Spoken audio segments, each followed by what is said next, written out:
No, I'll open it up to Commissioner to the agenda. Okay, fair enough. If you're good with Yeah, that. absolutely. Give another 10 seconds here. Hey, y'all, can you hear me? Hey, Yes. It's Heather. good morning. Good morning.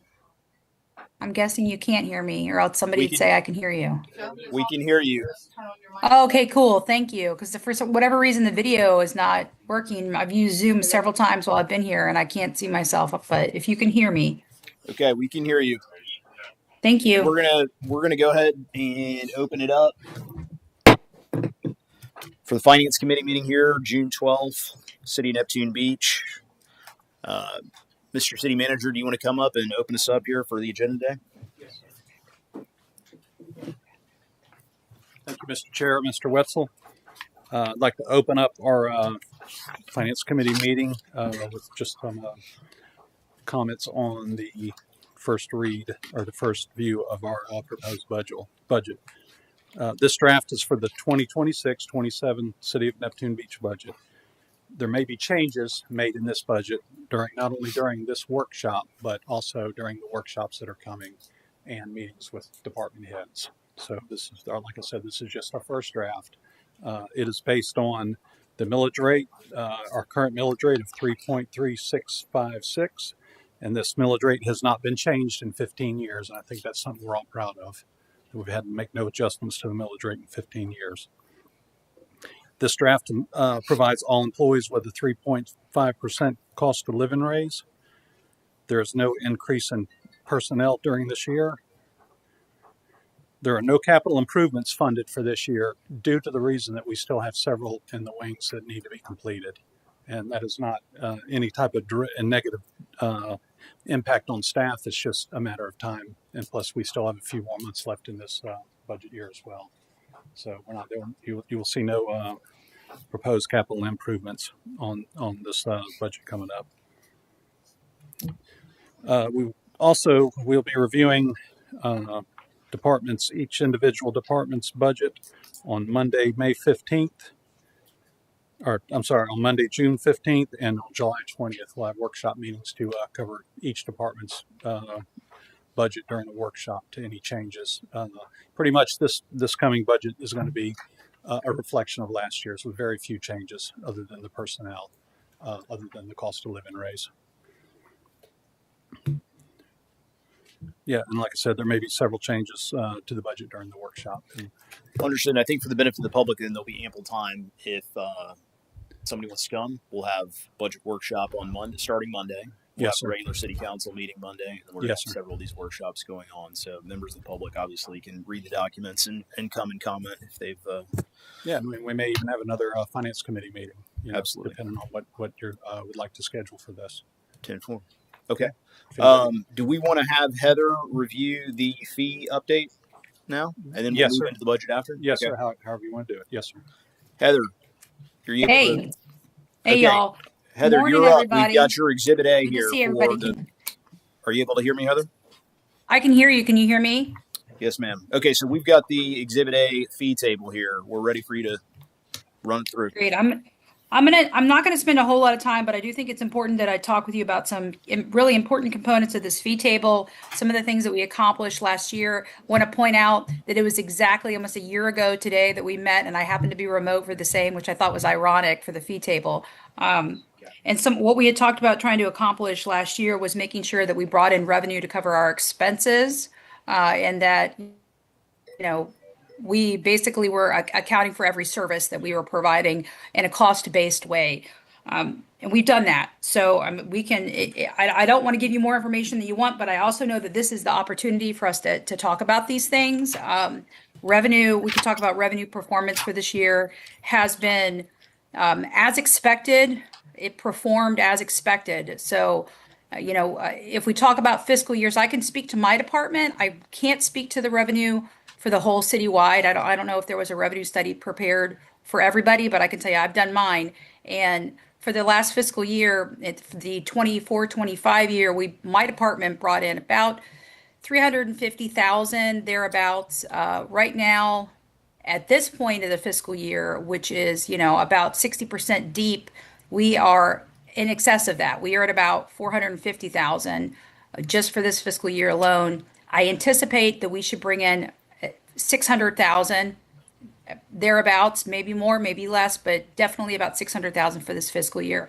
What that means is we are no longer at a deficit. And that I take pride and joy in that. I think that that's what we should all be looking to try to do, is to make sure that we do not operate at a deficit. I know that that's not an option for every department, but one of the key things that you're going to see come out of my department for this year, and Jaime will talk more about it, is that we're going to be fully employing the enterprise fund model, which is what we are. The state tells us that building departments are supposed to operate as an enterprise fund, which means we don't operate at a deficit. The money that is made in that department is spent in that department, and that's key. I also want to talk with you briefly about some of the really important changes at the state level that affect. Again, I'm going to have.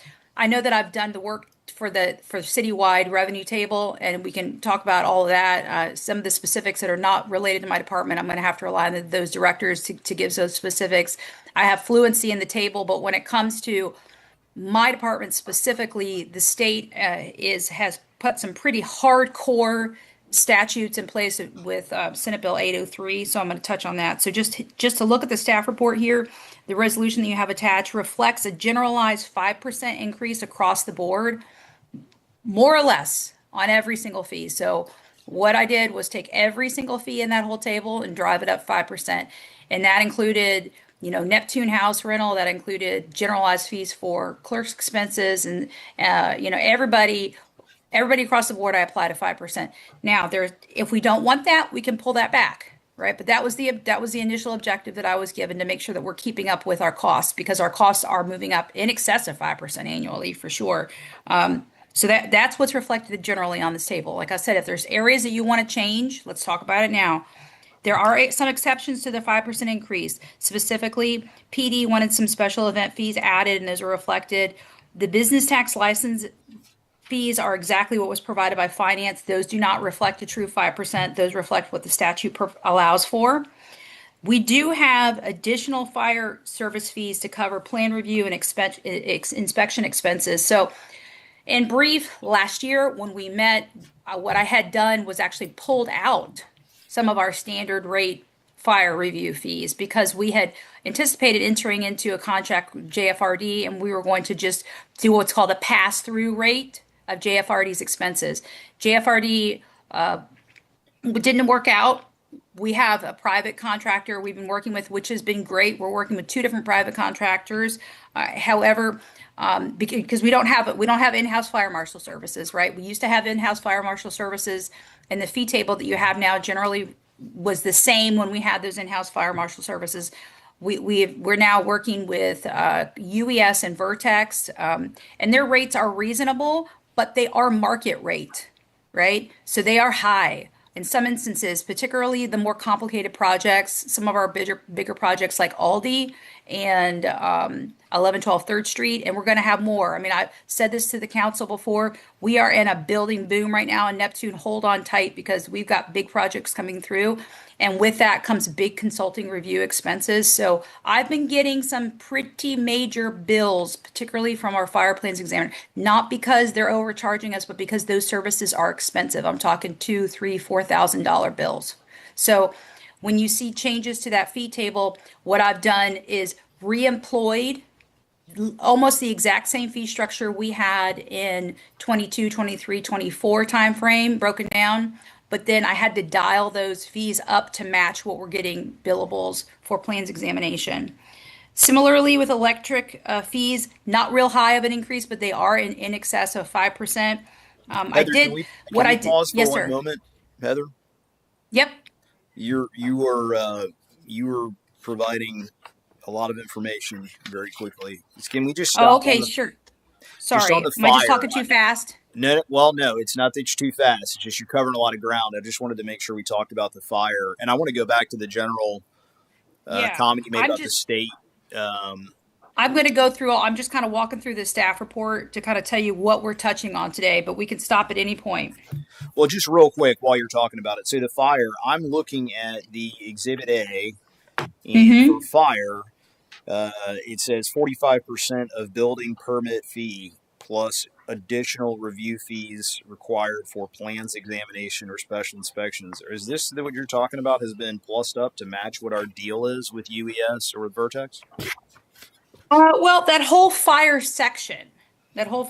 So if you take a look at, and I'm not trying to rush through all of it. I was kind of giving an overview real quick and was going to go into detail. I thought that was going to be it. I thought if you want to go through it, we can come back to that. But okay, that's fair enough. Why don't you finish your spiel and we'll come back to the fire in a little bit. Yeah, the stuff that you guys really want. I want to highlight what you'll see changes in the areas that you want. If you want to talk about more, obviously we can. But okay. So you'll also see some increases in excess of 5% on electric fees to cover plan review and inspection expenses. We really have so again, like I did last year, and what I tried to do every year is take a good hard look at a cost-based approach to revenue. All right, what is it costing us to provide these services, and making sure that the fees are commensurate. And what I found in some instances, specifically in electric, is that the time that it takes to review the plans and the multiple inspections that are needed, we were just not capturing the fees to cover that. So you'll see it's really more of like a 50% to 100% increase in the electrical, but we're talking like from $12 to $25. All right, so these are not big numbers. The tree mitigation fee per caliper inch, we have driven that up slightly.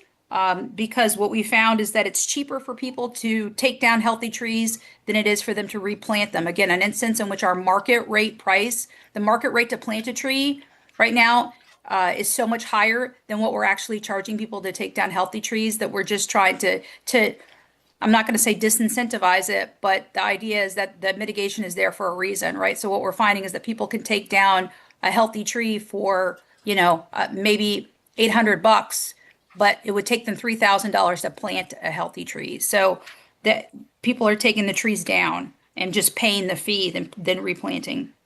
And then also making sure that heritage trees has a proper fee that's articulated. We already had a $400 heritage tree fee in there, but we're just making sure that it's clear that if you take a heritage tree down, you pay a base rate of $400 plus you have to pay double the rate. We have commercial right-of-way and public utility plans review in there. That's something to capture the work that Daryl's team is putting in to utility plans examination in the right-of-way. I've also added an arborist and public works review fee, very small, like 10%, but we do have Blake now.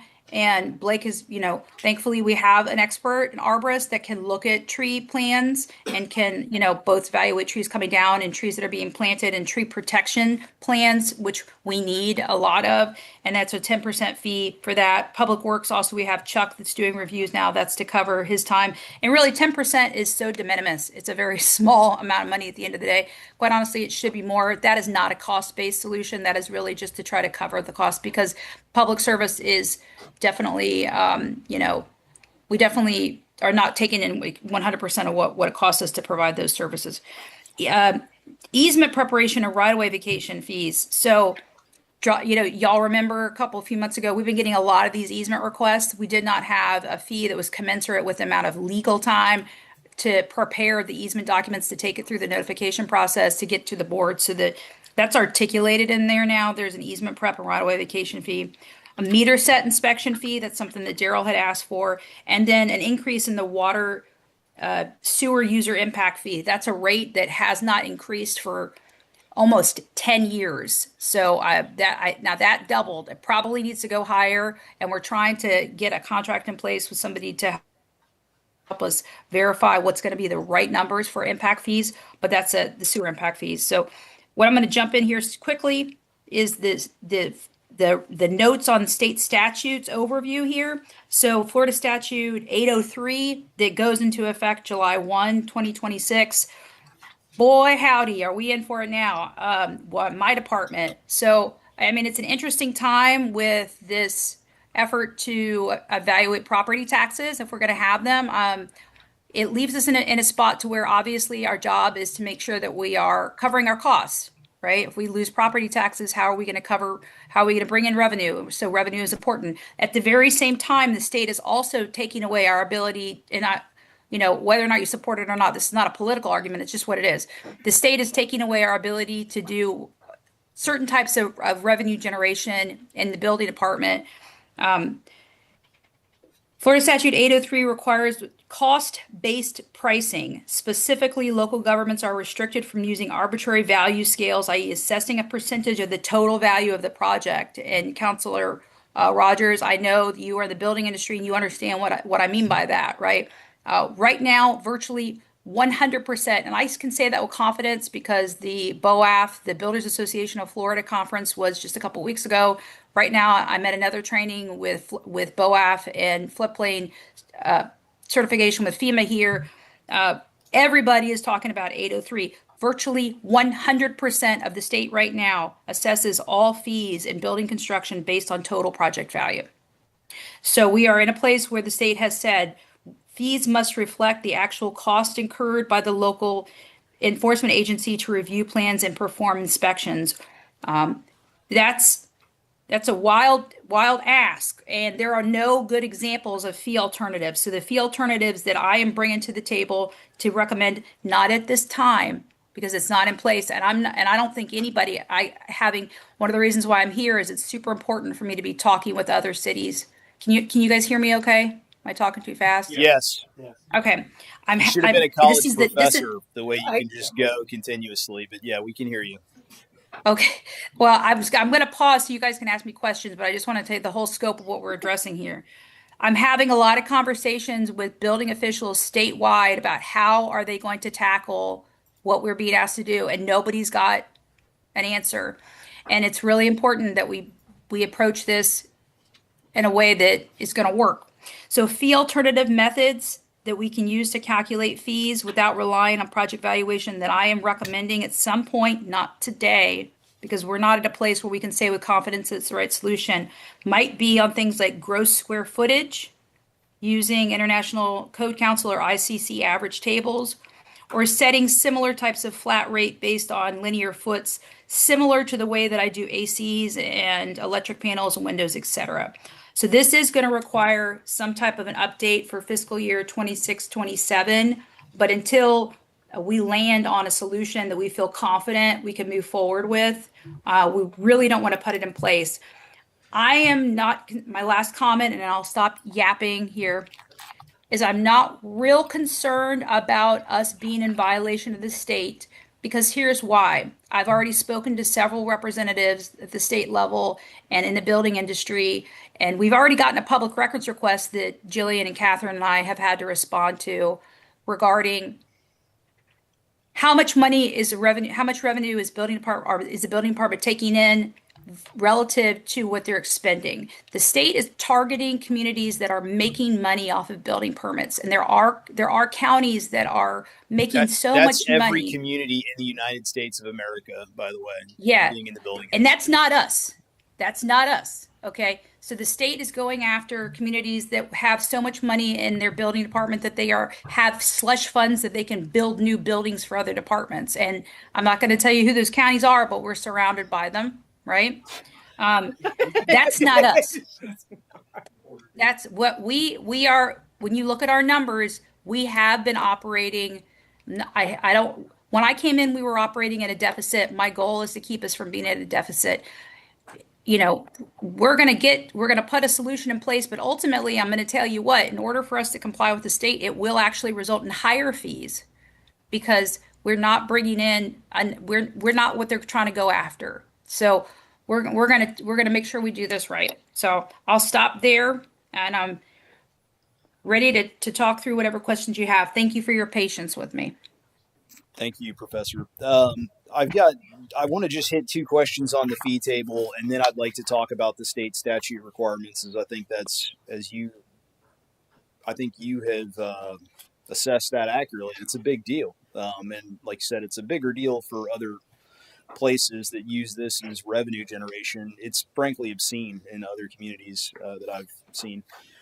So Heather, the question that I had, I think for the benefit of the public, is number one, in our fee table, we have a fee to rent both the Neptune House, which is the Girl Scout building at Jarboe Park, or was, and then the senior center. So I just want to make it clear that those are available for people. The senior center, also the building that we paid for and fixed, that's available for folks to rent, and it's on our fee table. There's an established rate for that, right? Public can rent that freely, essentially. Okay. Thank you. So that is a publicly available building to rent. And then number two, Heather, just to talk about the fire. So you went into that in some detail, and I was looking at the fees. And if, for example, fire plan review fee, 45% of building permit fee, plus any additional review fee is required.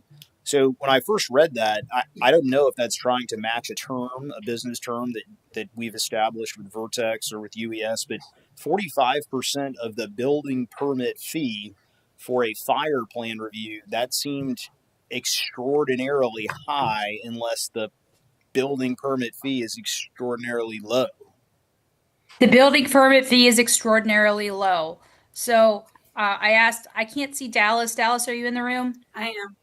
Okay, cool. I asked Dallas to be in the room on my behalf. If you would like to see an example of what that looks like, I don't have these numbers. Forgive me if they seem a little bit obtuse, but they are complicated, right?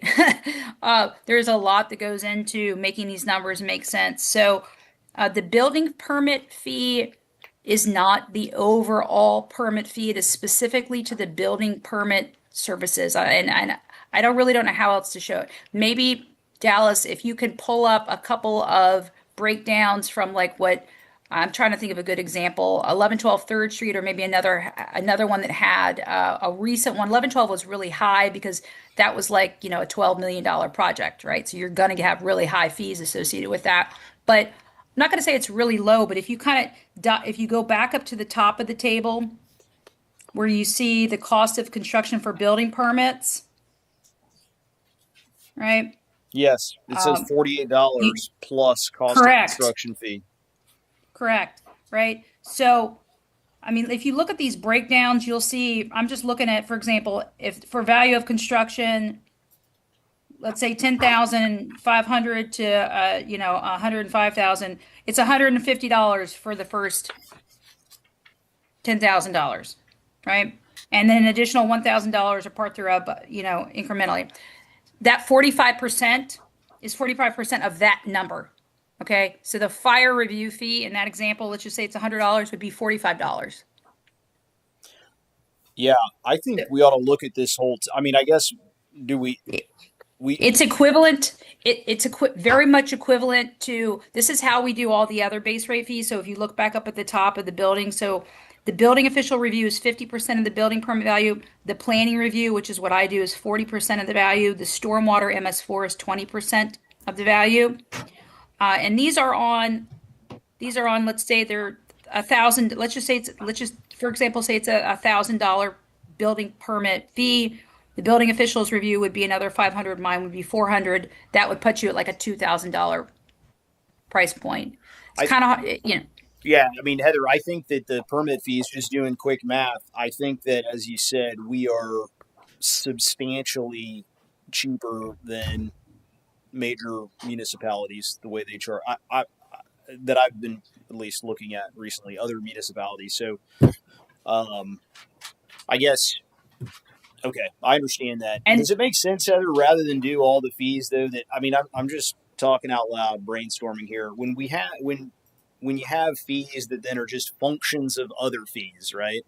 Permit fee, and then a plan review fee that's 45% of the permit fee, and then a fire fee that's 40% of the permit fee. Does it ever make sense to just combine it so that it's simpler? yeah, this is for now. This is hands down the simplest. I feel like I can say I'll be happy to bring you into our office so you can see how the fees work. You know what I'm saying, though, right? I do. So if somebody goes to look but up a building permit fee, they think, okay, I want to build. I'm using this as an example, maybe with too much introspection, and they want to say, well, I want to build a project. They have a budget, and they go and they Google like Neptune Beach permit fee, and then they pull that fee and they plug that number in, and they say, okay, it's $5,000 fee or $2,000 fee, and then they show up, and then it's $2,000, but then you also have this fire plan fee, our plan review fee is separate. You know what I'm saying? I think there's an opportunity and we don't have to belabor that now, but that's a gripe for me working in the industry too, is I feel like when you have anytime there's a fee that's a function of another fee, why don't you just combine it? I'm with you 100%. Simple is always better. I mean, you and I have talked about Occam's razor all day long, right? The simplest solution is usually the best one. This is, I do believe, the simplest. And here's why, because you don't know what you're going to need until you are actually under the hood. You really don't. And oftentimes, most times, contractors have no idea of what they need to have done in terms of review. And staff doesn't know until we actually get into it either. So you may end up, they may not think they need a fire fee, but by fire code they do. One of the things, for example, we've run into with stormwater and MS4 to try to maintain compliance with that is there are things that we were not reviewing for MS4 that had to have reviews. So if we can find a more efficient solution, I am game. But this is the fees that you see here, we believe are truly commensurate right now with the cost of the services provided, and also match the way our fee structures matches the way that most every other community I've ever worked in or can find as an example uses it. For now, if we can find another example, I am 100% game. Got it. And then just thinking about this statute now, that is a big deal, and I'm curious as to what is going to happen. All these other communities, as you said, perhaps even ones that are our neighbors or near to our neighbors, have these like giant fund balances in their community development department of funds that theoretically should be restricted to those uses. So I think there'll be some other interesting stuff going on in the state. I guess that's not our issue, but to calculate the actual cost, the valuation is usually, it's supposed to be a proxy for the actual inspection cost because it relates to the intensity of the work, right? Now you could have a renovation. That's exactly right. Yeah, you could have a renovation that's maybe not big dollars, but requires, a bunch of inspections and stuff like that relative to the value.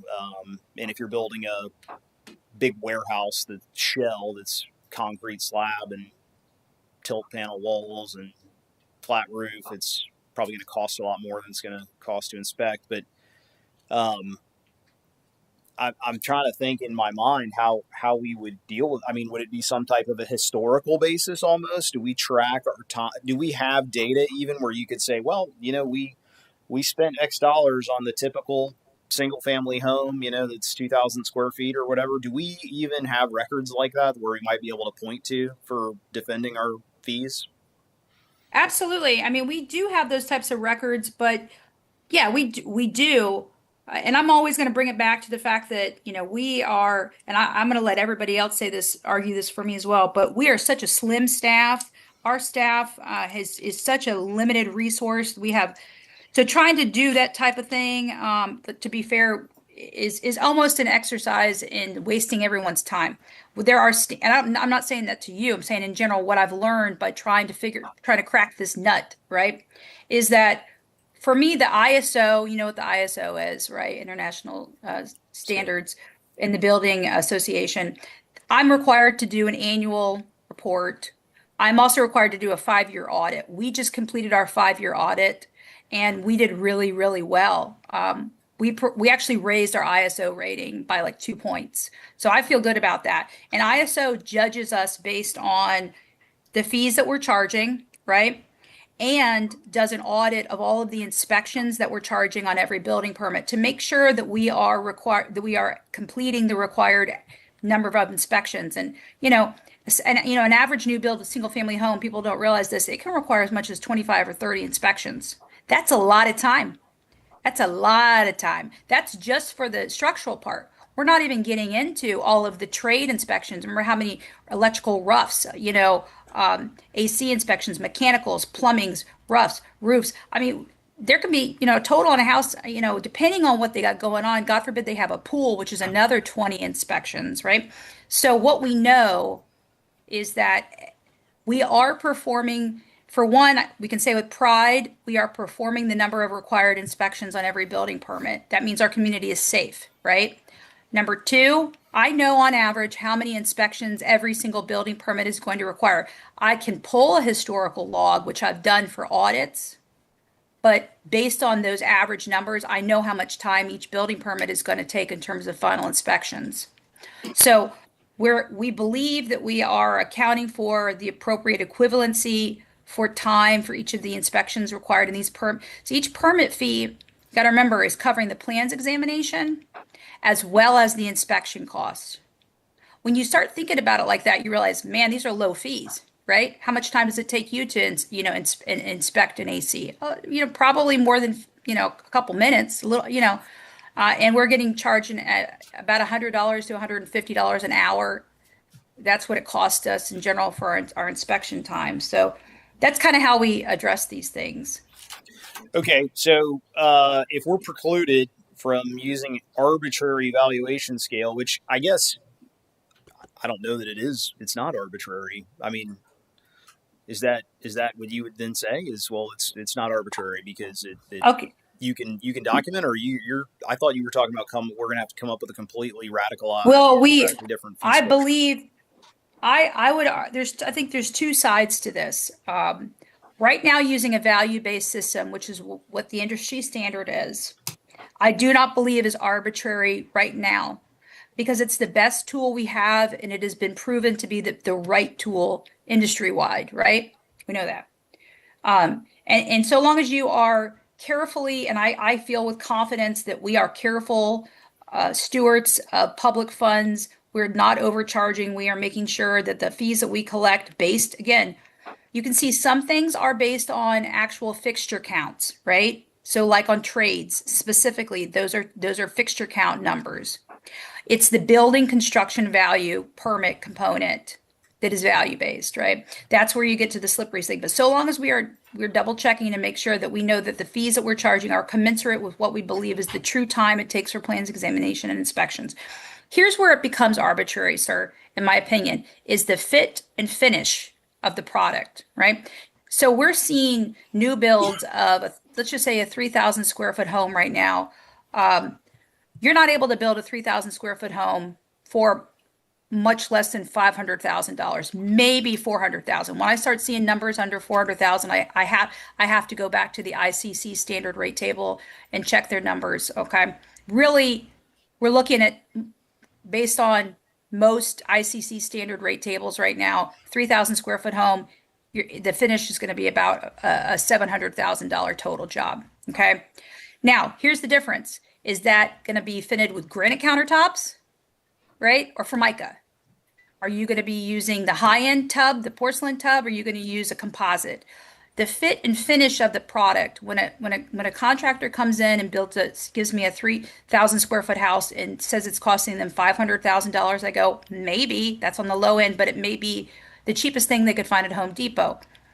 When they come in and they build a 3,000 square foot house for $2 million or $4 million, it's because of the fit, finish, and product type. That's where the value becomes arbitrary. The same cost for us from a plans examination standpoint, it's the same cost for us from an inspection standpoint. So that's the only area that I see the difference. But most contractors are not dialing up their numbers. Realistically, we are seeing, I'm going to call it what it is. It's fraud.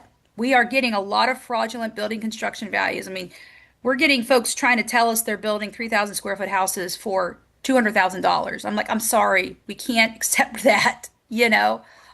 So we're definitely not getting folks overvaluing houses. We're getting undervalued. So my job is to make sure that the city is covering their costs. So sometimes I have to dial. I was going to say, I think City of Jacksonville may require you to provide a copy of an executed contract that supports the valuation. Should we? The state, you're not allowed to. The state last year said you can't do that. Okay. Now they used to. Other communities do that. So some communities do, precludes you from getting a What about an alternative certification of the value, not a copy of the contract, or is that general? You're principle? Not. Senate Bill 180. Senate Bill 180. That's been the bane. You've heard us talk about Senate Bill 180 a lot. If you haven't heard it before, you'll keep hearing about it. Said you can no longer ask for valuations. Now, in some instances, we do, but what the solution that I have used is just the ICC standard rate table. Problem with ICC standard rate table is that it's new construction, not remodels, renos, or additions. That's where you start running into the difficulty using ICC tables. It doesn't accommodate for that sort of thing. Yeah. But I'm not, that's an area that, yes, sir, we could do that, but I know for sure that runs afoul of state law, and I have been challenged, not aggressively because I work hard to make sure that I keep the customers happy here. But I have had people say, you can't ask me for that. So I say, okay, that's fine, because I know you're not building a 3,000 square foot house for $150,000. I'm going to use the standard rate table. So right now we can use the standard rate table. Okay. So we cannot ask for a certification, nor can we ask for a copy of a contract that would validate the amount that somebody's writing on a building permit. Yeah, we cannot ask for any proof of valuation. And then as of July 1, we're not even allowed to be basing our numbers on Okay. valuation. Yeah, I understand. Okay. All right. Well, that sounds like, I don't want to beat it to death here, but it sounds It's a tall order. It's a big job I got ahead of me to figure this out. Daryl, go ahead. Thank you, Mr. Chair. Heather, would the new work order system we're implementing facilitate more of a private sector billable hour model for staff time? You know, the folks that you contract with for plan review and so forth, you've got their bill. Seems like that's the same model. It's a billable hour thing. And then just for the chair that Heather and I had spoken about for the construction projects like 11, 13, where you got some good infrastructure going in, we need to start capturing construction inspection costs. Can we name 1113? What building is that? I don't even know what it's called. I just always call it 1112 Third Street. 11, It's the 12. Jarbo Park office. Okay. The new building, the new office building that's Significant going up to construction. the east of Jarbo Park. Okay. Yeah, significant construction inspection costs, depending on how much time we want staff to put into actually watching what's going on in the field. But back to the original question, would our new work order system facilitate a billable hour model so that while you're doing your plan review, regardless of the valuation and all that, you would just keep tabs on how much time you're spending in your review? Our current system allows for that. It's our current the current system, whether it's iWorks or MyGov. It's not a matter that we don't have a system for it. That's not the way our fee table is set up. And if that's something that Public Works wants to employ, you can. I will stand firm, and there are a few things where I get assertive. I am not comfortable from my perspective with the billable hour. I worked private sector for a very long time. I don't know if anyone in this room has ever worked with billable hours on the daily basis through a system like Deltek or similar. I was a project manager. I was a contract manager. You spend more time managing time and documenting time than you do doing the work. So for the volume of labor that my team puts out, I will never recommend moving to a billable hour system. Now, if our consultants want to bill us on the hour, they can, and we do it pass through. But for my team specifically, I'm not comfortable with that. But if that's something that Public Works wants to move towards, absolutely. You could do it today. Yeah, I think I think we do not want to create more administrative work than it's worth, like like a lawyer charging by every 6 minutes or whatever. There's a balance. I think maybe we've got some of these one-off. I mean, it's mostly residences, right? And then we occasionally have these big commercial projects. So maybe looking at like the way we look at a commercial or a site development permit where I understand what you're saying. I don't know. We're not going to solve it today. It warrants a further, I guess, making sure we're in compliance and we're recovering our costs.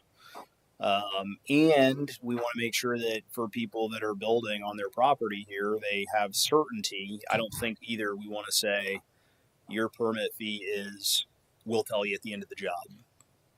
I mean, and hand them a bill. I don't think anybody would want that too. So there's a balance there between, I guess, what the state wants and what we're able to do. So okay, I'm not going to belabor that. Mr. Wetzel, do you have any comments? I only had one question. Heather, you said earlier that about the 5% increase, and there's some costs that may not be covered in that. Could you review that again for me? I don't know if I heard everything you said about that. You mean the ones that were? I'm not sure if I understand exactly the question. You were just the talking tab- about all the fee structure. I guess the one thing I just wanted to make sure is that, you said something to the effect of that, maybe the fee doesn't cover everything cost-wise at 5%. So I just wanted you to talk about that again so I understand it. I mean, that the goal was to try to make sure that it does. There may be, that was a generalized comment, that there's going to be definitely some places where we're still the city is subsidizing some services. And I think kind of that's maybe what we want. I don't know. I don't know if we want to pass on 100% of the full P, but the idea is that the 5% covers all of the cost, the gain and cost. Some of these didn't get a 5% raise, like, for instance, Catherine's qualification of candidates, that one we did not adjust up. She wanted that one kept straight. That was kind of what I was saying. There's a handful that did not get a 5% raise on them, like building license or business licenses did not get a full 5% raise on them. I'm not sure if I answered your question. I mean, there's going to be a handful of things where we're not covering all of our costs. Generally, I mean, I just know that to be true, but we're basically covering our costs. Okay, I just wanted to make sure that I understood that. Thank you. Anything else, Heather, on that? I don't think so. I know I've done a whole lot of talking. We are going to have to I am going to have to come back to this body sooner rather than later with a solution that is not based on building value, but I am in no rush. And I don't take this the wrong way, but they can sue us. And I mean that in a kind way. I mean to say that when these types of legislations roll out, compliance can take time, and it's the communities that are going to be bringing in excess revenue that are going to be the first targets that are going to need to address their fee table. We're not going to be on that list. We're definitely fair and square. Yeah, and I think you've pretty well stated that it's not arbitrary, and our numbers get checked. So arbitrary would be we're bringing in way more money than our costs. If we're generally balanced, that in and of itself shows that it's not arbitrarily done. If the result is good, I would think, in some way. Anyway, okay, thank you, Heather. Very detailed. Appreciate that. Was not aware of the new state law change either. Okay, Mr. Hernandez, do you want to come up and give us a presentation, or I guess the initial presentation here about the fiscal year 2026-27 budget? Yes, sir. Good morning, Mr. Chairman, Mr. Wetzel.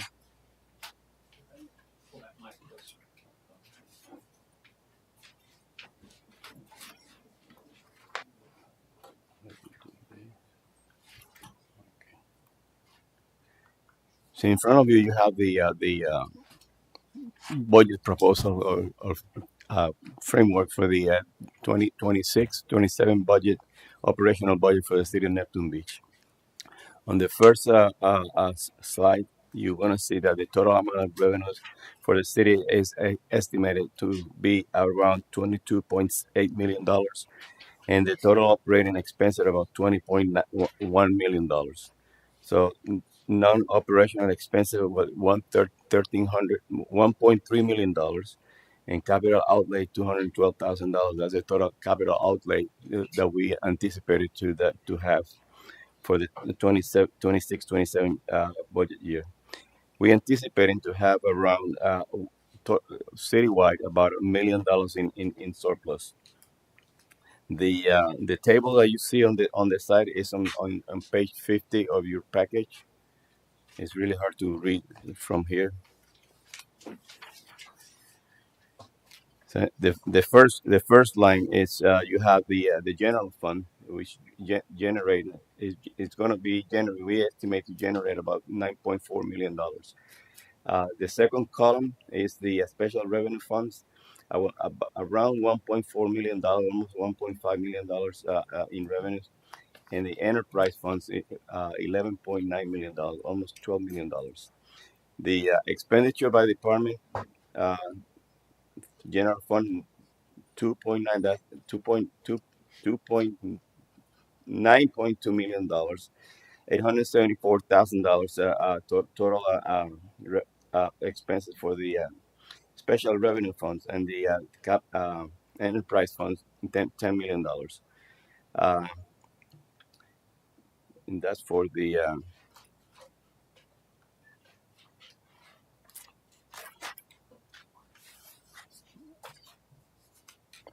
let's see. For the general fund, the total is the balanced budget, meaning that we're going to have $9.4 million on expenses and expenditure, and same thing for the revenue. The major categories are property taxes, which $5.3 million, intergovernmental $1.6 million, franchise fees $845,000. Transfers from other funds $1 million, and miscellaneous revenues of $500,000. Can we pause? Yes. I made some notes across this, and if we are okay, maybe we can just pause as we go through. I'm No going problem. linearly through there rather than you go through it and then come back. And Mr. Russell, feel free to jump in. Okay, so in the past, we had some issues with the transfers from other funds, right? We were funding out to we were giving cash to the sanitation fund, but then Right. writing an IOU back to the general fund. So could you, if you're prepared here at the moment, can you give an overview of the transfer in from other funds? Sure, That's about I $1 got it. million and just what's in that. Give me a moment. We'll go ahead and get it for you. The inter-fund transfer. And I saw the interfund transfers, and it's fund 500, 108, 106, 107, 105, 109, 620, which I have no clue what those mean. So I was Okay. hoping to put them into words. The It's 53. Fund 109, which is a Better Jacksonville, is scheduled to provide $100,000 for city hall renovations. From Fund 500, which is parking, we are scheduling $250,000 to pay back the general fund for money that was advanced for the initial operation, and then $100,000 for the maintenance of the town center.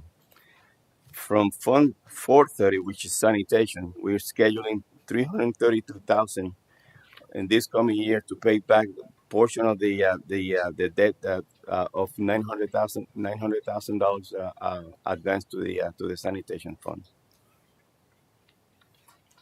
What about Fund 107? Which one was that? I'm sorry. 107 is the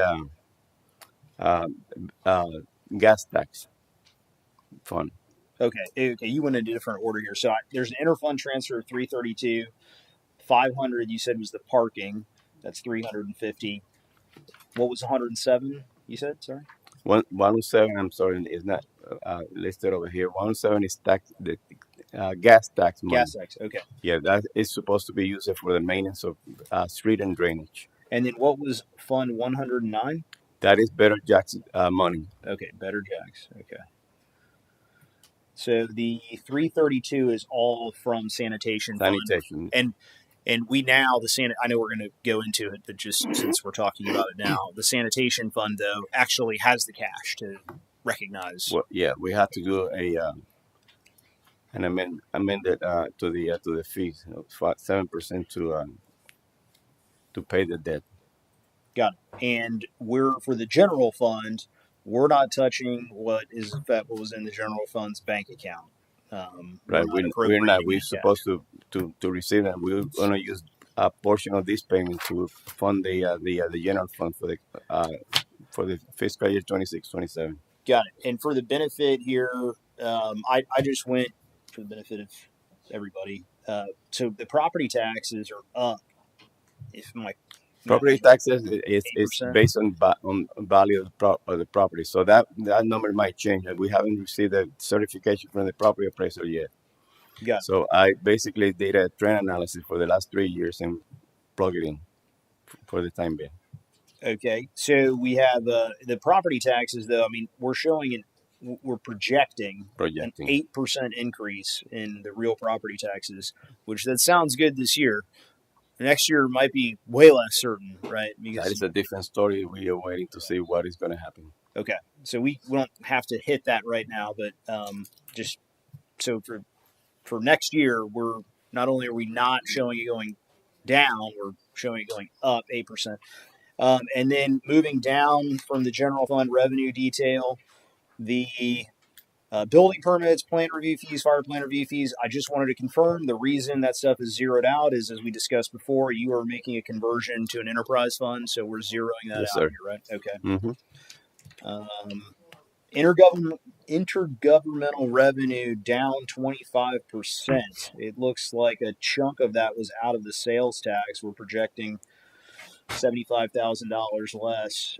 Do you want to provide? And I know there were some grants I think that the police department got for some stuff, but do you have any commentary on the sales tax projection being significantly less than it was last year? Did we actually take in less, or It They- just they tell us that? fluctuates. You know, one year we might have, for example, 800,000, and then the next year we have 750. And the Okay. following year we might have 900,000. So what we do is just do an average forecast to see, you know, if we're going to hit the target or not. Okay. And then perhaps for you or for Detective Torres? Commander? Sergeant. Sorry. There's a line item here. It says red light camera tickets. Last year's budget was 49,000. Proposed budget this year is 5,000. I have my own opinion on. Are these the school speeding camera tickets? No. What item is Yeah, that? come on up. Tell us here if you can. I'd like to hear. Well, And I apologize if we're going out of order, but it's on the detail sheet, so I want to hit it where I got a note. So forgive me. so first off, I wish I could speak on the city's or the department's budget as well as Heather just spoke, but unfortunately, I'm not familiar with it. I am aware that the command staff has recently met with the city manager and finance to discuss those needs. As far as this red light, City of Neptune Beach does not have any red light cameras. No, I know that, but I was assuming it was a typo for the school cameras or something. Or is that what? Do you have any idea? Those are the school cameras. Those are the school cameras. Yes. Okay. All right. Okay. So do you? And you probably don't, but you can indulge me if you do. But do we know then why we had projected $49,000 of income on that last year, or for this year, I guess, and the upcoming year we are projecting $5,000? That's a boo boo that is even worse than the paid parking. Well, we projected according to the numbers that were provided to finance. You know, the amount of revenue will be around $49,000. We haven't received any revenue from this program yet. So Okay, okay, and we're up for we're coming up on the 1 year anniversary of that. You may not know that either. I Just know you're about. not. You probably want to wash your hands of that. That's fine. I was never part of that project. Let the record show, Sergeant Torres has nothing to do with that. Okay. Yeah, my personal opinion on that, I'll just leave it here, is that I think that was a deal that was not good. I think it's bad constitutionally. I think it's bad for a lot of reasons, and seeing that we're ticketing the crap out of people, I assume, I don't know what the total revenue is, and then it's just all getting sent to this private equity company in Washington, D.C. in the state. well, we got, I think it's 35% that we pay to the state. Between all the different Yeah. states, the Duval County, and then to the crossing guards is about 35%. 35%. Okay, well, the crossing guard stays here, but I guess the point being is if you're a citizen of Neptune Beach and you understand there's constitutional trade-offs of the school zone cameras, and you look at this, and some people may say, well, look, we're ticketing these folks. I guess there's theoretically a public safety benefit. I can deal with that. But then you say they're churning money and they're taking it from people that are driving on our roads or that live here, and they're generating some big amount of money. And I guess they told us, the private equity company from Washington, D.C., probably told us to project $49,000, and now the next year we're projecting $5,000. If they made that representation to us that we were going to net that, I'd like for that guy needs to provide an explanation to us if he marketed that program to us like that, because people voted on that, right? And there was a financial like little mini model based on that, and it just the deviation is it's pretty big. So It's basically, I did have a conversation with Chief Key about this. The program is not supposed to be a money maker for the Sure. school, per se. It's supposed to be, revolve around public safety and, school zones. However, we do put time and effort into this program every year, substantial. So, at the worst case scenario, we should break even on that. And that's the conversation that I had with Chief Key, and he is reevaluating it with the vendor. And so I think you'll have to report for the council soon on what direction that goes. understood. Yeah, I mean, like I said, I have my own opinions on it, which not a secret, not a secret. But it's just when you look at the deviate, and it's not a big ticket number. And again, that's not supposed to be the intent. I totally get that. I'm just saying if that's the way, and I don't have my verbatim in my memory as to how it was presented, but if they did present it to us that, hey, let us into your community and you're going to be able to recognize some additional monies here, and it's just nowhere near that. But they get their cut first. I know that. So anyway, won't belabor that. And then I was going to ask too, Mr. Hernandez, again on your general fund revenue detail sheet, interest on investments. You're projecting $250,000. Do you feel? I know we've moved some stuff around to try to generate some more interest. I know we've used though a couple $1 million of our cash on some of the projects for Darrell. You feel confident in that? Is that a conservative number? Is that exactly as you think it is based on the current interest rates, or is there any upside there? The interest rate that we calculate was about 3.75%, which is a little bit lower than the one that we currently have. It just fluctuates up and down. So the number that I use, if I remember correctly, it's on $8 million. Okay. Well, and I guess that's only for that's only for a general fund piece of it. That's only for okay. That's the general fund portion. All right. I wasn't thinking about that. I apologize. All right. Sorry. Move right on. Okay. That was all my notes on that spreadsheet. So feel free to progress on. So the next slide is just the general fund expenditure by category. Personnel is $7.4 million, operating $1.8 million, and capital outlay $122,000. The $100,000 goes to the city hall renovation, the last phase of the city hall renovation. The by department, the public safety and police department takes $6.42 million. Public work gets $1.6 million. Sanitation, park and sanitation, and sustainability, $493,000. Ocean rescue, $353,000, and community development, $254,000. The reason for the community development to be low this time is because we are converting that to most of the revenue will go into an enterprise fund. Is the idea that eventually community development on the general fund basis is effectively going to be zero? Is that no? They will have some operations that belong in the general fund, and then they have the bulk of it will be in building, which should be generating, according to Heather, about $600,000. okay? $600,000. I'd like to, especially in light of maybe the state changes about justifying our expenses. I want to make sure my thought is that, and with the general fund changes that we may be faced with property taxes, Mm-hmm.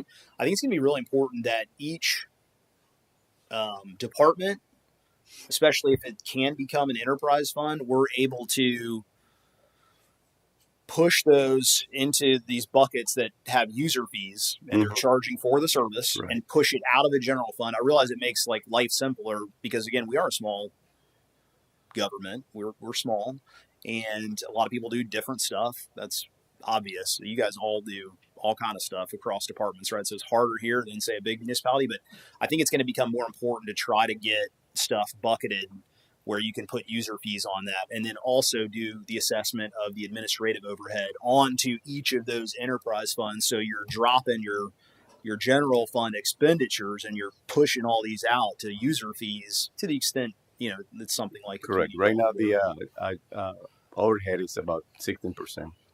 So one thing that we did this year in order for us to reduce the amount of the expenses, we're allocating 100% of the general administrative cost to across the board, Okay. which is about $2.4 million. All right. Enterprise fund, the water and sewer, is forecast to bring about $5 million. The operating expense, including G&A and overhead, is about $4.5 million. That's before the debt service. The net income will be about $602,000, and then the debt service is about, how much is that? $340. So that will leave us with a net gain or net income of $251,000.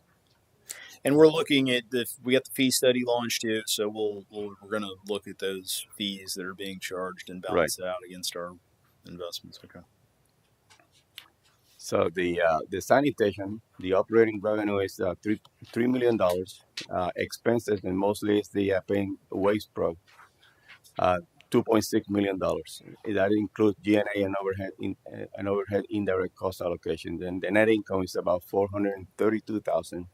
And out of that, we're going to be using, like I mentioned before, about $332,000 to repay the $910,000 that the sanitation fund owes to the general fund. Stormwater's operating revenue, that doesn't change much from one year to another year, is $1.2 million. Operating expenses $856,000, including G&A and overhead.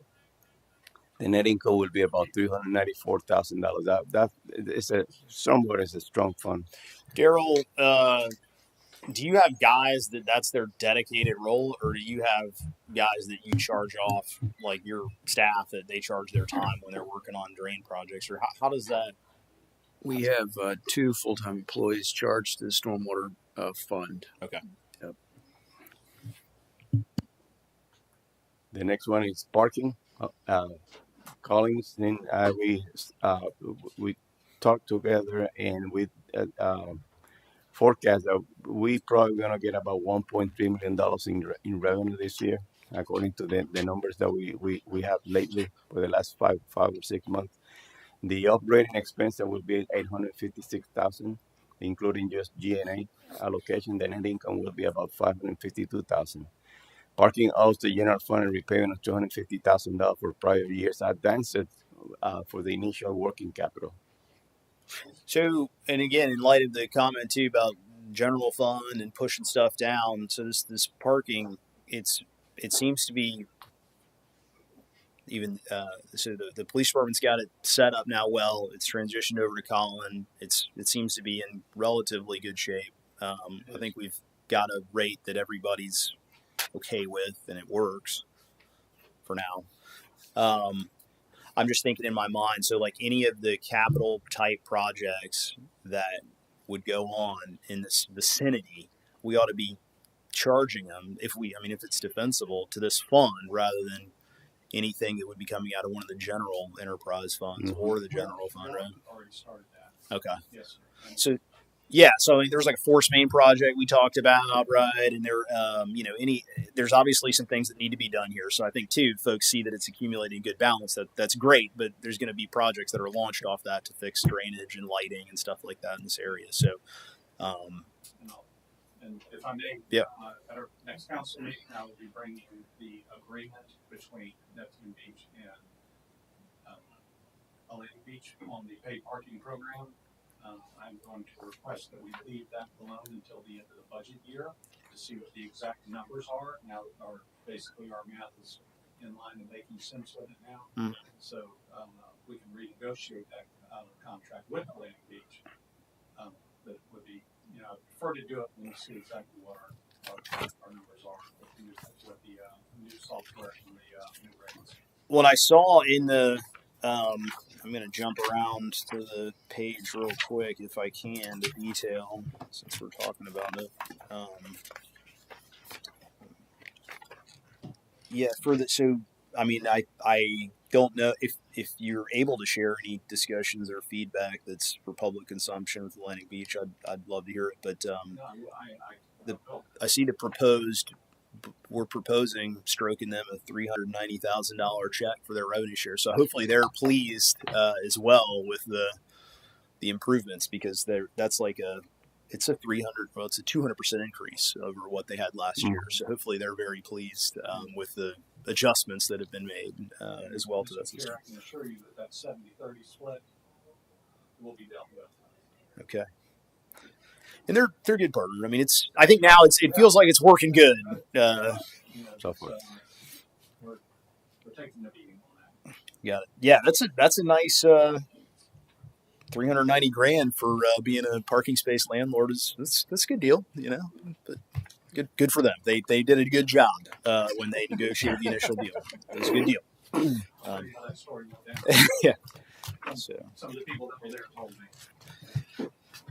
Mr. Hernandez, please continue. Okay, the last enterprise fund is the new building fund. We calculated forecast about $600,000 in revenue, operating expenses $552,000, including G&A cost allocation, and with a net income of $47,256,000, which is about 5% of the total amount. We need to advance from the general fund to the new building code, $250,000 for initial working capital, and then it will be scheduled to pay back in 26, 27, 27, 28.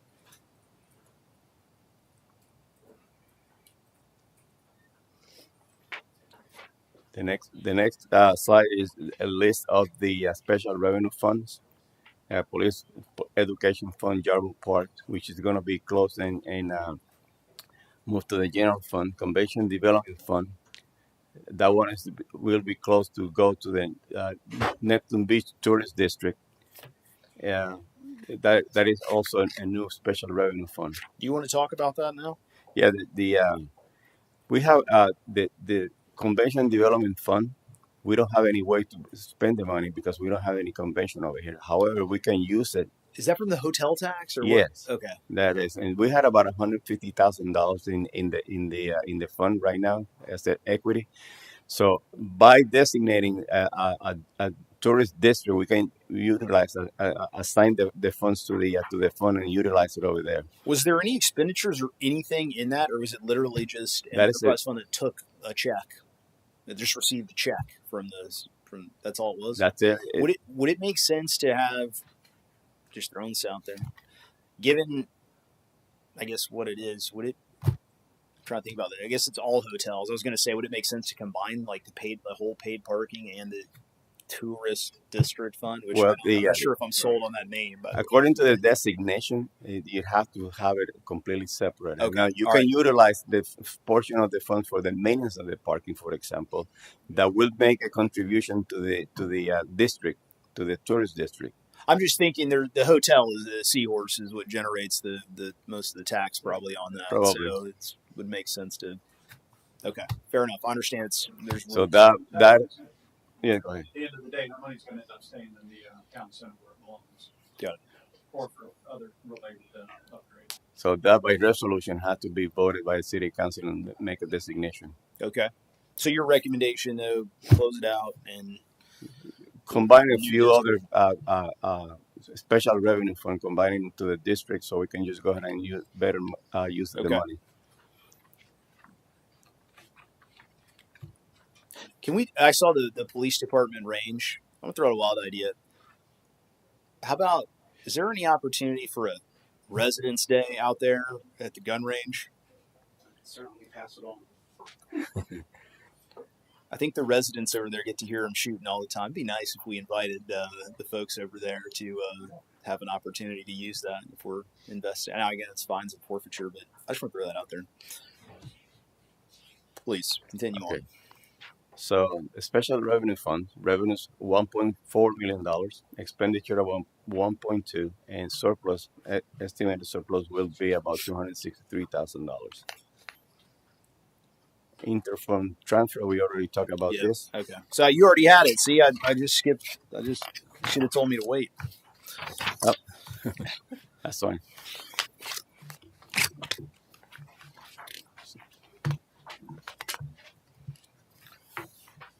So the last portion is the observation and risk. The general fund has a balanced budget. It relies on transfer from enterprise funds and capital funds. In public safety, cost growth is the primary long-term pressure. That's something that we have to go ahead and talk probably next year when we have the change in the law. Enterprise fund, water and sewer is profitable. We need to just go ahead and increase the rate so we can just go ahead and get with the requirement from the state as far as the net income. Sanitation is self-sustaining now after increase in the surcharge, and parking revenue is getting stronger. The overall, several funds are being closed and consolidated into the Neptune Beach Tourist District, improving transparency and better use of the funds. And that's it. Okay. I had. Well, do you have anything you want to ask? No, I just have a statement. I've heard a reoccurring theme today, and it's directed at all staff, is you guys all seem to do what's right. And I really appreciate that. Like, I'm sorry. we're not doing things like this city did. We're not doing things like they did. You guys have a reoccurring theme I've heard today that you do what's right for this city. And I just wanted to say I appreciate that of all of y'all. All right, I've got a few. So I'm in the packet, and I've got some other notes in here. If you would indulge me as best you can. So number one, I think for maybe, I'm not saying that it necessarily has to be for Monday, but I think it would be helpful, this general fund budget summary, where you have it. You've got the different kinds of revenues. You have the expenditures. It may be in there somewhere, but I don't know that I saw a summary. I think it would be helpful to see the same way you have for the details. If you're able to show this summary, a look back on that from the previous adopted budgets. Comparison from the prior year and this year. Yes, and I will tell you why. Does that make sense, Deb? Yeah. Is that prior to the meeting? Absolutely. Yeah, I mean, so just, whatever the adopted, if you're able there, just whatever the adopted budget was, say last year and a year or two ago, whatever's convenient, just to see the percentage change. And I'll tell you why. It's helpful, but I'll tell you why I was looking at it. So we talked about the general fund revenue detail. I looked through the different departments, and like I said, salaries, it's 3.5%. To me, that's fine. There's a lot of, and maybe Jillian could talk. It looks like we've got a lot of changes on the health insurance costs, in a big material way, and stuff like PTO or special pay. And I'm not sure if you're able to speak to some of that. Let me see if I can give an example here. So, as an example, maybe not the greatest example, but Public Works. I'm on the Public Works budget. There's a What's that? What page is that? 63. Sorry. So page 63, regular salaries, Public Works. We have a proposed budget, $950,000, which is less than last year. However, right below that, there's $110,000 that does not have a line item or the description of that. So I wasn't sure what that was. I don't know if you're prepared to answer that. It might just be Let me take a look at it. page 63. And I'm not picking on Daryl, but I'm gonna use one other item on here to highlight a general concern that I think is going to become potentially more relevant with the changes that are going to be up for, at least for the voters here in November. Oh, the one that without the label, I had to just go ahead and research that. I think we missed that one, but I think it's special pay. So No, what is special special pay is on pay? the bottom. So for every 5 years of service, an employee gets $25 of longevity pay, and that escalates up to 45 years. In addition to that, you have your clothing allowances, your cell phone allowances for certain departments that are need necessary. And that is all paid once a month at the beginning of the month, and that would be the special pays. Okay. Um, okay. Well, that answers that. Maybe if we And go ahead. I will do that correction for Monday. Okay. Well, I mean, I've seen that. I mean, I've seen that in other places, so that at least answers that. I'll give you an example, Jillian, and I don't know if you can speak to it or Sergeant Torres can. So I'm looking at I skipped over picking on Daryl briefly, at least, but so police department budget, which is it's the biggest department, so it's the easiest one to look at some of those issues. Salary, it's 3.5%, and that's probably what we agreed to in the term. That special pay line item from last year to this year. It went from $45,000 to $185,000. That's a 400% change. Did we change policy in a significant way, or No, we have not. is there? Well, we probably deallocated in one section and allocated to this section because the amount that we have charged to that account might be higher than we expected. I think it would be helpful, and I know I think we missed or we're probably due, I guess, for like a quarterly update on the. Yes, I missed the quarter update last time because I was absent. Understood. But what I'm gonna do at the end of this month, which is the third quarter, so I will go ahead and combine and provide the update to the city council. So I think that would be relevant to help understand some of these changes. Yes, sir. Staying on the police department, and it was not as drastic here, but in a lot of them too, the health insurance is gone up a lot, and I think Public Works, going back to picking on Daryl, went from about 90,000 to 160,000 just for the health insurance, and if we're maintaining the same head count, yeah, go ahead. If I could suggest even more helpful than adding the previous couple of years of budgeted, the actuals would be better because, frankly, not picking on Jaime to carry the theme, there have been some mismatches on appropriations from line to line. But if you look at the total, we always work within the total, but some of the lines get out of whack. So I would suggest actuals is a better comparison year over year. As employees come and go, you have an employee when they leave. You're not paying health care. Right. For sometimes that's for several months.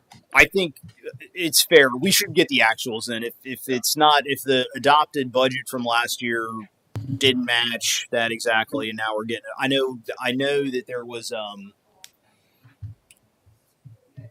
We had a lot of focus on cleaning up old stuff versus keeping it straight, and perhaps that's a function of that going forward. And my comment was not only about people, but also the operational cost lines as well. So actuals would be a better. Oh yeah, moving within sure. I mean for project, for your type of stuff, I would expect there'd be a lot of that. I think for maybe some of the other departments, I would expect there to be a lot less variability though for like finance or whatever, or even the police department. Although I'm sure they have the overtime is probably pretty variable there. Okay, so I'd like to make sure. I think that if we look at our actual cost of healthcare and compare that to what we budgeted, it looks like, regardless of how it came up, there's an uncomfortable amount of variability there that I think requires an explanation. And I know that the policy is very generous right now. It was put in place to get us staffed up. I think with the upcoming changes that we're looking at, I would expect that to come under an enormous amount of scrutiny to make sure that it's market, and I would expect that. I just want to say that we have not received the statement yet for the health insurance, so we do not know at this time if it's going up or down. However, if there are any increases in the family coverage, that will be taken by the employer, not the city. Yeah. That encompasses all dependent coverages. not just specifically family. So that would be employee children, Yeah. employee spouse, and family. I just wanted to Understood. clarify that. Yeah, the Yeah, I basic mean, I'm sorry. no, please. The basic insurance is $8,500, and all the way to family is $28,000. So Yeah, I just feel like with what's coming, that's not. My personal opinion is it's not going to be justifiable. I think it's going to have to be looked at. It's just not. It's not market, and it was very generous, and that's great, but I don't think that the city can afford it, frankly, with the other stuff. Staying on the police department, you have a couple footnotes. Actually, you have 3 footnotes. First footnote. ER estimated additional contribution of $480,000 needed to fund COLA is not included in 25-26 budget. Can you please elaborate on that note? when the COLA was approved, they were expecting to use the $750,000, close to $800,000, to cover the first 2 years of a contribution. However, the contribution came to be a little bit higher than that. For the first year was $600,000, which was covered, and for the second year, the only amount that was left was $145,000 plus the money that we collected. So we are in a gap right now. It's either $350 or $480. We don't know it yet. So that's what is not in the budget at this point. Now, on a go-forward basis, so for this upcoming fiscal year, do we have it covered in the current projections? We do not. No, we don't. We don't. Conversation that I had individually with That's another $650,000 that we need to think about. Mr. Hernandez and I, when we talked to each council member, told them that this was on the table.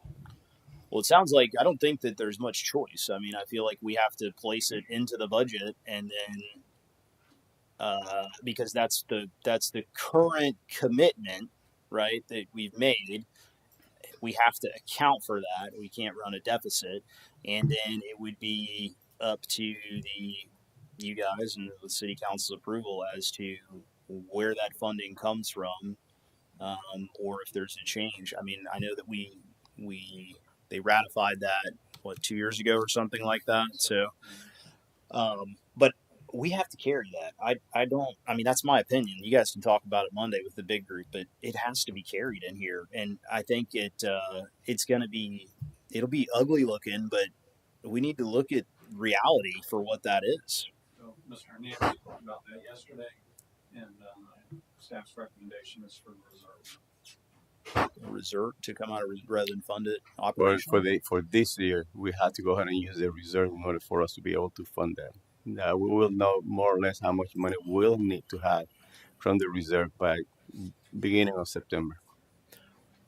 So we have like what do we have in the reserves right now for the general fund? It's all coming out of the general fund. Right?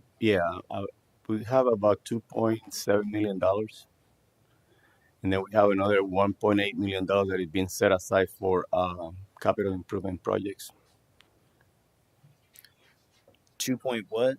About 2.8, 2.4. Minus 1.8. That's 1, and then minus 400,000 for this. Mm-hmm. I mean, that's not enough in reserves, right? No. Operationally. Operational, we have almost $10 million in operating budget for the general fund. You take 20% of that. So basically, you need $2 million. $2 million. Okay. So my recommendation would be that this doesn't work and we have to revise it unless we're making a known statement that we're not covering our costs because we're forecasting there's going to be an adjustment to it. But I don't think we can. If we've committed that, we have to show it. So that's my opinion on that. We're estimating 600,000. About 600,000 for 27 budget. I think we need to make that a feature discussion on Monday. that. Has to be discussed. Okay. Absolutely. We need to just go ahead and see what is our options regarding Okay. the total amount of payment for the COLA. Right. I'm just one guy. So yeah, we'll save that for the group, but I think that's we need to make sure that that's highlighted, that that's handled very transparently. $6 million for 10 years. Or it's 10 years total, $6 million. Yeah, I mean, my recollection when the auditor was here was he showed like our net liability like the today liability was like, it was like $2 million or something like that. The charge, to the, in today's dollars. So, we need to make sure that that's accounted for, is my opinion, but we'll talk about that with the bigger group. Yeah. Good to at least bring that out. That way that's here. I will put him on the agenda for the following workshop. Okay. I'm trying to go through and see if I have other notes on there. Main thing was health insurance and that footnote in terms of our large cost items for the city that I think are, the COLA, it's not discretionary, but it changed recently, right? Same with healthcare. The salaries themselves are not bad. You said our head count's the same. So, okay. No, that's all I've got. Mr. Wesley, do you have any comments? Anything else on budget? So for Monday, we're doing a workshop on 4 departments. Each individual departments, yes, including finance, city manager, and a couple other departments. All right. I have nothing else.